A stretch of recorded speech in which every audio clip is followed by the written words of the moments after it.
Hello friends, welcome back to my channel খাওয়া হবে জমজমাট। সামনেই আসছে জামাই ষষ্ঠী, আর জামাইয়ের পাতে বিভিন্ন রকম মাছ, মাংস, সবজি, তরকারি, ভ্যারাইটিস আইটেম তুলে দেওয়ার আনন্দটাই আলাদা। তাই জামাই ষষ্ঠী স্পেশাল আজকে আমি বানিয়ে নিয়েছি দই রুই। তবে দই রুইয়ের স্বাদ যে অপূর্ব। জামাই ষষ্ঠীর দিন জামাইয়ের পাতে এই রেসিপিটা একটা তুলে দিতেই পারেন। অপূর্ব স্বাদে ভরা। চলুন তাহলে জামাই ষষ্ঠী স্পেশাল দই রুই আজকে আমরা দেখে নিই কীরমভাবে বানালাম। এই রেসিপিটা বানানোর জন্য এখানে আমি 4টে রুই মাছের দাগা পিস নিয়ে নিয়েছি। আর একদম জ্যান্ত রুই মাছটা ছিল, লাফাচ্ছিল, ঠিক সেই রুই মাছটাই নিয়েছি। আর একটু সামান্য নুন আর খুবই সামান্য হলুদ দিয়ে দিচ্ছি, কারণ যেহেতু পোস্ত রেসিপি বানাবো আমি, তাই হলুদটা খুব একটা বেশি দিচ্ছি না। তবে তোমরা যদি পোস্ত যারা হলুদ পছন্দ করো তাহলে তারা একটু বেশি পরিমাণে দিতে পারো। আমি এখানে সামান্য পরিমাণ দিয়ে এখানে নুন হলুদটা মাখিয়ে নিচ্ছি। আর রেসিপির মধ্যে আমি একটু হলুদ ব্যবহার করব না, মাছের গায়ে যেটুকু হলুদ আছে সেইটা দিয়েই আজকে রেসিপিটা আমি বানাতে চলেছি। মাছটা কিছুক্ষণ নুন হলুদ মাখানো থাকুক, ততক্ষণ আমি একটা মিক্সির বাটির মধ্যে পোস্ত নিয়ে নিচ্ছি।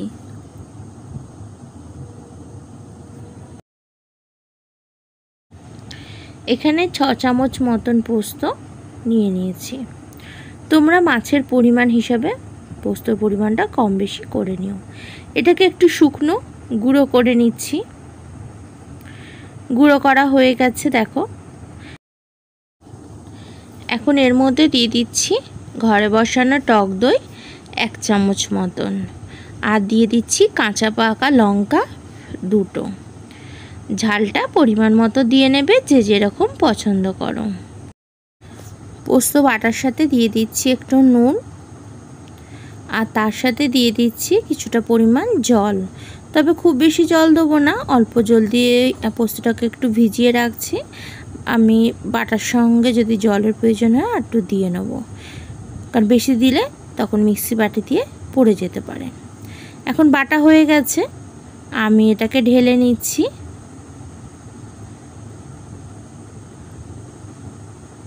পোস্তটা বাটাও রেডি। এখন গ্যাসের মধ্যে একটা কড়াই বসিয়ে দিয়ে তার মধ্যে দিয়ে দিচ্ছি তেল। তেলটা দিয়ে আর গরম হতেই মাছটা আমি দিয়ে দিচ্ছি, আর মাছটাকে সামান্যভাবে ভাজবো, একটু ওলট পালট করে, খুব বেশি কড়াভাবে ভাজছি না।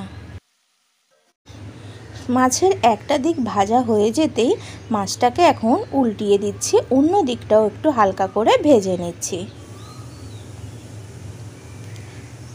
তবে এই রেসিপিটা কাঁচা মাছেও বানানো যেতে পারে, তবে আমি একটু সামান্য ভেজে নিচ্ছি, এতে আমার ভালো লাগে সেই জন্য। জামাই ষষ্ঠী স্পেশাল আরও অনেক রেসিপি নিয়ে হাজির হয়ে যাব তোমাদের সাথে আমি, সুমনা। খাওয়া হবে জমজমাটে। তাহলে প্রত্যেকটা ভিডিওই কিন্তু মিস করো না, দেখতে থাকো। মাছটা ভাজছি, আর এদিকে ততক্ষণ একটা মশলা রেডি করে নিই। মিক্সির বাটির মধ্যে দিলাম 2টো কাঁচা লঙ্কা আর 1 বাটি পেঁয়াজ। এটার একটা পেস্ট আমি বানিয়ে নিচ্ছি। তবে খুব স্মুথভাবে বানাবো না, একটু খিচখিচে রেখেই আমি পেস্টটাকে বানিয়েছি। দেখে নাও, দেখলে নিশ্চয়ই বুঝতে পারছো। এখন একটা বাটির মধ্যে এই পেঁয়াজ বাটাটাকে আমি তুলে নিচ্ছি।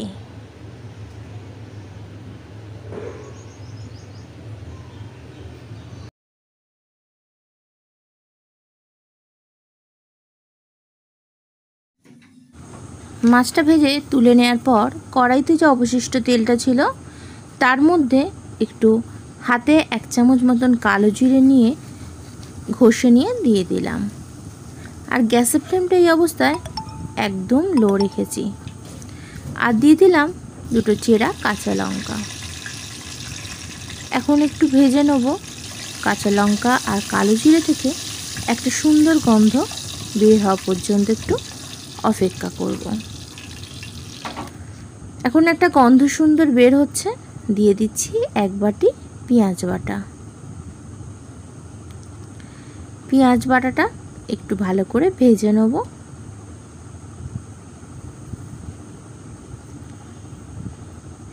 মিনিট 3-4 ভাজা হতে তার উপর দিয়ে দিচ্ছি একটা টমেটো ছোট ছোট করে কেটে নিয়েছিলাম, সেই টমেটো কাটাটা দিয়ে দিলাম। এখন পেঁয়াজ টমেটোটা একটু ভালো করে ভেজে নিচ্ছি। এখন দেখো লাল করে বেশ ভাজা হয়ে গেছে, পেঁয়াজ টমেটোটা বেশ নরমও হয়ে গেছে, কাঁচা গন্ধটাও চলে গেছে। এখন এর মধ্যে দিয়ে দিচ্ছি পোস্ত বাটা। তবে পোস্ত বাটাটা সবটা দিলাম না, অর্ধেকটা দিলাম। দেওয়ার পর একটু মশলার সাথে ভালো করে কষিয়ে নিচ্ছি, আর বাকি অর্ধেকটাও আমি রেখে দিলাম।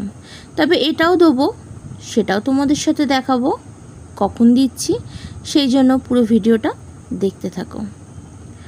দেখো এখন একটু ভাজা হয়ে গেছে আর তেল রিলিজ হওয়া শুরু হয়ে গেছে পোস্তটা থেকে। এখন মিক্সির বাটি ধুয়ে কিছু পরিমাণ জল এতে দিয়ে দিচ্ছি। তবে খুব বেশি যেহেতু গ্রেভি আমি করব না, তাই জলের পরিমাণটা একটু কমই রইল, কারণ খুব বেশি গ্রেভি বা ঝোল মতন হলে এই রুই পোস্তটা খেতে কিন্তু অতটা সুস্বাদু হয় না।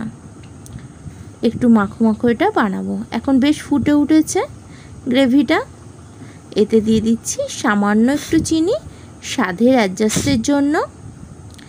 আর নুনটা আমি পোস্ত বাটার সময়তেই দিয়ে দিয়েছিলাম, সেই জন্য নুনটা এখন দিচ্ছি না। একটু ফুটে উঠলে মাছটা দিয়ে তারপর টেস্ট করে দেখে যদি প্রয়োজন লাগে দিয়ে নেব। আর ভেজে রাখা মাছগুলো দিয়ে দিচ্ছি, নিশ্চয়ই দেখে বুঝতে পারছো খুব বেশি আমি ফ্রাই করিনি, হালকা হাতে একটু মাছটা ফ্রাই করেছিলাম। আর এই যে বাকি যে পোস্তটা ছিল সেটাই এখন দিয়ে দিচ্ছি। এই শেষ মুহূর্তে পোস্তটা দিলে একটা সুন্দর স্মেল আসে, তাই শেষেই পোস্তটা দিলাম। আর দিয়ে দিচ্ছি 3 চামচ মতন কাঁচা সর্ষের তেল, আর তার সাথে কয়েকটা কাঁচা লঙ্কা চিরেও দিয়ে দিলাম। আর এবার উপর থেকে একটা চাপা দিয়ে দেবো। তার আগে একটু নাড়িয়ে দিচ্ছি, দিয়ে এখন চাপা দিয়ে আরও মিনিট 5-7 আমি এটাকে রান্না হতে দেবো।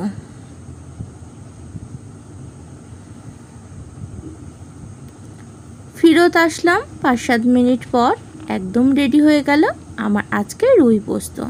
এখন একটা সার্ভিং বলে আমি তুলে নিচ্ছি। কি বন্ধুরা, জামাই ষষ্ঠীর দিন এই রেসিপিটা কিন্তু তোমরা জামাইয়ের পাতে দিতেই পারো। আর যদি ভালো লেগে থাকে তবে একটা লাইক, কমেন্ট আর একটা শেয়ার করো। যখন যে রেসিপি আপলোড করব তার ইনস্ট্যান্ট নোটিফিকেশান পেয়ে যাবে তোমার কাছে।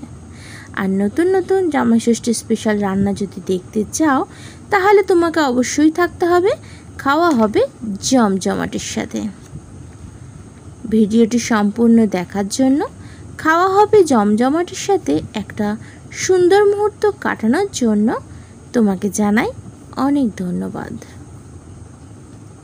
ভালো থেকো, সুস্থ থেকো, খাওয়া হবে জমজমাটের সাথে থেকো। আজকে রুই পোস্ত আমার একদম কমপ্লিট। গরম গরম ধোঁয়া ওঠা ভাতের সাথে এরকম একটা রেসিপি যদি হয়, মন্দ কিছু নয়, দারুণ লাগে, খাওয়াটা জাস্ট জমে যায়। আজ তবে আসি বন্ধু, আবার দেখা হবে অন্য কোনো দিন অন্য কোনো একটা সুস্বাদু রেসিপি নিয়ে।